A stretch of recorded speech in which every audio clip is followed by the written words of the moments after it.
What is going on, guys? Welcome back to the channel. Today I'm hitting you guys with yet another Apex Legends video. The first one got over 15,000 views, so if you are new, make sure to hit that subscribe button if you enjoyed today's video. Drop a like if you enjoy it, dislike if you don't, and let's get right into the video. So, what are we talking about today? That is right, Apex Legends and is it dying? Unfortunate topic because I love the game. I love the core gameplay of this game and I want it to survive. I want it to keep going on and challenge Fortnite, the king of the gaming industry at the moment. But unfortunately, developer support has not been what we want it to be, and the lack of content in the game is really letting it down. I'm sure you guys know that, and I'm sure that's one of the reasons that you may even be clicking on the game, on this video because you know that as much as you love this game, it's going downhill, and it is the reality. And unfortunately, unless the developers continue to support the game and give us content, it is going to die. It is on the downhill slope at the moment, and I know that the developers are working hard, not as hard as the Fortnite developers who are working 80-hour weeks, by the way, which is a horrible work-life balance, and I do not wish that upon the Respawn developers. But there's also been rumors that they're focusing on the new Star Wars game, but apparently they've said they're not, so a lot of controversy going on with the game at the moment. All I'm saying is, you should be focusing on Apex and getting some content out to the players so your game doesn't die. I'm going to be talking about a lot of things in today's video, including a lot of the issues that the developers have addressed and are saying that they're fixing, a lot of quality of life and features that they should be adding into the game, and content.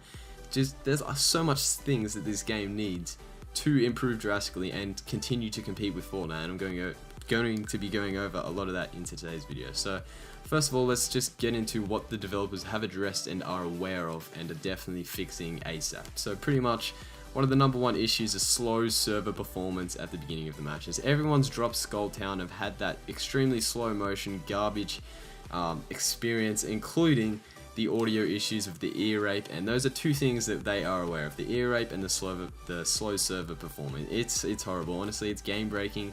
They are aware of why it's happening. They just need to fix the issue internally so they can get the servers back up to scratch. It's a horrible issue and it should not be happening in the game, and they are aware of it. Next up is cheaters. This is huge. Personally, on console, specifically the Xbox One, I've never come across a single cheater on my Xbox One. Never have I ever come across a single one. On the 360, on BO2, yes, and other old Call of Duty games, yes, but on the Xbox One, I've not come across a single cheater, I believe, in my 6 years of playing on this console. I don't know about the PS4 players, but there's obviously a fair few, nearly double more PS4 players, which is double the chance of finding a cheater, I guess. But I don't know if you guys are finding them over there, but it's pretty clear that the PC community are finding them left, right, and center, because this is a huge issue at the moment. The cheat protection on the game is really bad, and they are aware of it, and they're working on it. So it's good to hear that they know that the cheaters are in the game. They continue to tell people just to report them, but they are now aware and are working on a long-term solution. Next up is hit registration issues, specifically with Pathfinder's hitbox. Obviously, they did some tuning to the hitbox to balance some of the characters. We all know that Wraith's got the super skinny hitbox, which makes her super OP, and that bloody Gibraltar and Caustic have the huge, thick hitboxes, which makes them really pretty much bad. They've now adjusted that and also gave Gibraltar and Caustic the 10% less damage taken perks, which is very handy, in case you guys didn't already know that. But they are aware of other hit registration issues that are occurring in the game, and they are working on that, which is good. Next up, they've addressed the poor season launch of the Season 1, which we all know was very underwhelming. The lack of desirable content in this season is clearly not worth the $10 that I paid for it. I obviously thought that maybe, I'll get to level 100 and then I'll get enough Apex coins, so then I'll be able to get the next one for free, like how you can do that in the Fortnite Battle Pass as well. But I honestly don't think I'll even be making it to level 100, which is a bit sad because I do love this game at its core. But they know that they screwed up the first season and they had a lack of desirable content, and they're going to be fixing that throughout the next season, and they're pretty much saying that the seasons are going to be the main content drops, which is obvious, but we have really seen barely any, if that none, no content besides the season launches, which is a little bit disappointing. Next up, they're talking about improved communication. Obviously, transparency with the community and the developers is something that we want, but they are saying they're not going to be completely transparent because that could confuse the community, which is fair enough, but they are going to be improving their communication, which is a good thing to hear. So those are a few of the main things that developers have addressed. Now I'm going to be going over some quality of life, new features, and other bugs that they definitely need to be fixing as soon as possible to fix the game. Okay, obviously we got the main three: the better cheat detection, the audio slant issues, and the hit rate. They're the main three things that need to happen first. Before any new content drops or anything, they're the main three things that need to occur in the game. And they are aware of that, which is good. So they're the main three. Now let's talk about some more specific things and more general stuff as well. So first of all, we got the Gibraltar caustic fortify thing. So if you didn't know, you can throw caustic traps on Gibraltar's shield. Not sure if they've fixed that yet, but that's on this little list that I've made up here of stuff that they need to fix. So that's a pretty funny one. If you haven't seen that already, I'd highly suggest checking that out. Next up, we got the disable smoke and disable muzzle flash little glitch thing that you can do on the PC. It's not really a glitch, it's like you can pretty much just delete the file that's smoke and delete the file that's muzzle flash in your game files or something like that. I don't know exactly how to do it. All I'm saying is that's very game breaking. If an enemy Bangalore pops the smoke to get away, and you can just not see that smoke, which is pretty OP. We got the Bloodhound ultimate frames per second performance issues and field of view stuff, which is very specific, and I don't really want to get into that, but you guys may be aware of that. Update the body armor immediately first when opening a death box. So obviously when you open a death box, the body armor is like halfway down, like near the bottom almost, and that's pretty annoying. So it should either just automatically refresh the body armor if it's better than what you've already got, or it should just come up at the top. You can either like toggle that to change how you want it, or it will just automatically refresh. So that would be a great feature that they definitely need to add to the game, because obviously that's the first thing that you always go for when you're going into a death box. So definitely like that one. And also the jump pad for Octane, the hitbox on that is absolute garbage. It just needs to be a bit bigger, because half the time I try and jump while like trying to run onto it to get that increased height, if you guys know what I mean. If you're watching this video, you probably know what I mean. But half the time I just miss it and jump over the jump pad, which is really annoying. So they definitely need to make a big hitbox for that. Let's talk about some new features now. Here we go. This is where the good stuff's coming in, the stuff that we really need to see. Add a tracker/counter for badges that count to progress milestones, so more trackers the better. We've got some pretty useless trackers in the game, but even something like a Mozambique ping, that would be quality. I'd be up there, I'll tell you now. Also, we need leaderboards. This is huge. This is just going to improve the game and increase its lifespan as it does to any game, really, because it has, like, you have a purpose to grind for, whether it's daily leaderboards, weekly leaderboards, monthly, all time. It gives you something to grind for, and leaderboards is definitely something that I want to see come into Apex Legends, as well as a competitive type of mode. I don't know how they really handle this in a battle royale. I think Fortnite have kind of done it, but I don't know if Apex quite have the player base to do it. They probably do at the moment, but in the future it'll probably be a bit wishy-washy, if you know what I mean. Next up, we got adjustable sensitivity for each scope. For example, the 1x and the 2x scope. Should that be the same? Should you have the ability to adjust that? I don't know. That's up to you guys. Next up, crate drops for level 100 players.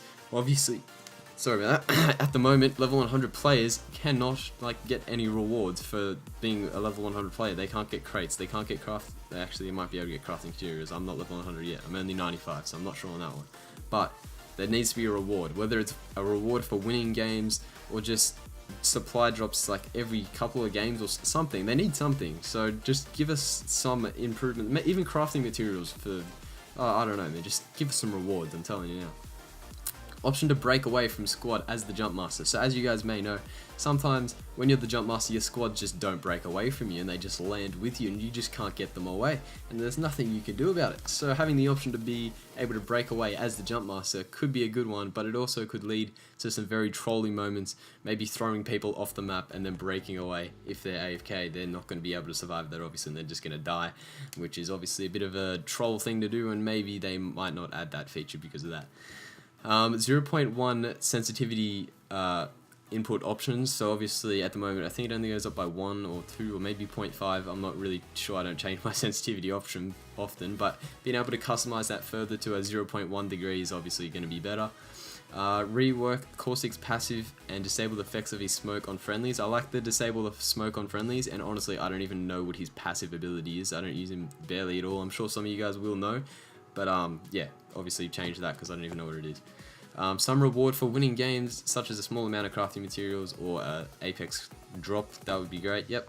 And custom/private servers. Tons of stuff here that we obviously need to see happen in the game, and I'm sure most of this stuff will end up coming to the game, it's just a matter of when. And it's clear that the game is missing all these features that could be in it and making it that much better and extending its life cycle, and they're not in the game at the moment. So clearly a lot of things that are preventing this game from reaching its potential. Now let's go over a few quality of life changes. Rank legends for auto selection order during AFK queues. Okay, this one's a bit confusing. So pretty much you rank your legends 1 to 10 of what you would like to use them, and then if you're AFK and maybe someone's chose your main, then you'll get your next ranked legend. There you go. Pretty simple explanation in case you didn't understand it. Indicators for teammates, ammo/weapons, that's pretty obvious one. Indicators for their ultimate as well, but percentage it's charged to. Allow us to view legend overall stats without having to navigate to each legend's banner page, that would be great. Account-wide trackers, total wins, total kills, we need them as banners for sure. Allow cycling through enemies in a spectate mode, that's not the biggest thing, not gonna lie. Add ping markers appear on the compass, that was just a general thing that's probably should have been in the game from the beginning, not gonna lie. Full button reassignment for consoles, you can already do this on Xbox, I'm not sure if you can somehow do it on PlayStation, but it'd be good to be able to do it for the specific game instead of just the controller in general. Numerical health / armor, HP indicators. Obviously, when you shoot an enemy, you can see how much damage you're doing to them, but when you get shot, you don't know exactly how much is being done to you. So that'd be good to know. Limit ping frequency for down players. That's a good one. It gets really annoying when they're just spamming that ping, so definitely a good one. Indicator on character selection screen of current weekly bonus XP progress as well as the kill of the day. That would be cool. Adjust size and opacity of friendly downed indicators. Those massive triangle things and the green triangle things, they screw me over all the time. I'm telling you, we definitely need to change that. Ping the map after death for remaining teammates. That's always good. Use an item directly from the ground when the inventory is full. Cough cough. Ultimate accelerants need to be able to use on the ground. Toggle for rotating map, like in Blackout you have the circular rotating map which kind of follows the way that you're facing type of thing. Add ultimate accelerant to health shield selection wheel, so obviously if you can't take it off the ground, just put it on that health or shield wheel so then you can use it from there. That would be good. Toggle for, I already read that. Add ultimate, I already read that again. Group up here ping, that's a good one. Kill cam when an entire team is dead, that's obviously something that Call of Duty is known for, but you could probably implement that into this game as well. Is that, wait, this kill cams are more than Call of Duty, what am I talking about? Add a thanks response for being revived. Color code caustics traps, yes.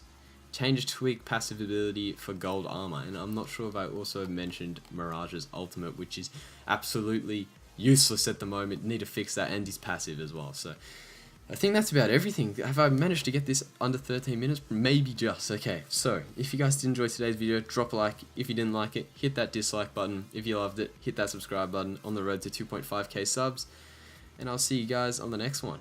Peace.